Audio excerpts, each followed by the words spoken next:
घने जंगल के एक कोने में, जहां सुबह की धूप पत्तों से छनकर जमीन को सुनहरा बना देती थी, वहां रहता था एक छोटा सा खरगोश जिसका नाम था गोलू। गोलू दिखने में प्यारा था, नर्म सफेद फर, बड़ी मासूम आंखें, लेकिन उसके दिल के अंदर एक कमी का एहसास छुपा था। जब वो शेर को चट्टान पर खड़े होकर दहाड़ते देखता तो उसका दिल हल्का सा कांप जाता।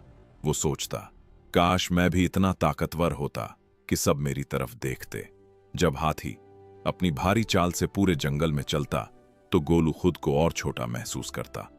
मैं तो बस एक छोटा सा खरगोश हूं, वो धीरे से खुद से कहता। और जब चील आसमान में ऊंचा उड़ती, बादलों को छूती हुई, तो गोलू की नजरें जमीन पर झुक जाती।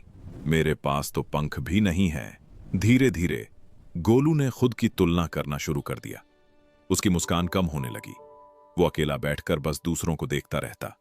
एक दिन अचानक जंगल की शांति टूट गई। तेज हवाएं चलने लगीं और देखते ही देखते जंगल में आग भड़क उठी।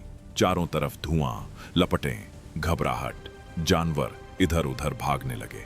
हाथी तेज नहीं भाग पा रहा था। शेर अपने बच्चों को बचाने में लगा था। पक्षी धुएं में परेशान हो रहे थे और गोलू डर के मारे वहीं खड़ा था। उसके दिल में फिर वही आवाज आई, तू छोटा है, तू क्या कर पाएगा।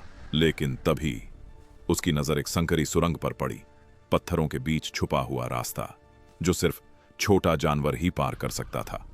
उस पल गोलू के अंदर कुछ बदल गया। शायद मैं छोटा हूं लेकिन बेकार नहीं। वो पूरी ताकत से दौड़ा, सीधे शेर के पास गया। मेरे पीछे आइए। उसकी आवाज में पहली बार आत्मविश्वास था।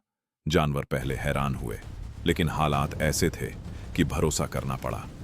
गोलू आगे आगे दौड़ रहा था। आग की लपटें उसके पीछे थीं, लेकिन उसके कदम नहीं रुके। उसने छोटे जानवरों को उस सुरंग से बाहर निकाला, बड़े जानवरों को सुरक्षित रास्ता दिखाया।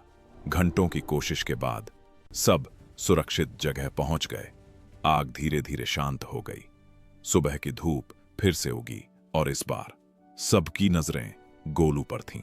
शेर उसके सामने आया और धीमी आवाज में बोला, आज असली ताकत तूने दिखाई है। हाथी ने कहा, बड़ा शरीर नहीं, बड़ा दिल मायने रखता है। चील नीचे उतरी और बोली, तू उड़ नहीं सकता, लेकिन आज तू सबसे ऊंचा साबित हुआ है। गोलू की आंखें भर आईं, लेकिन इस बार दुख से नहीं, गर्व से। उसने पहली बार महसूस किया कि छोटा होना कमजोरी नहीं है।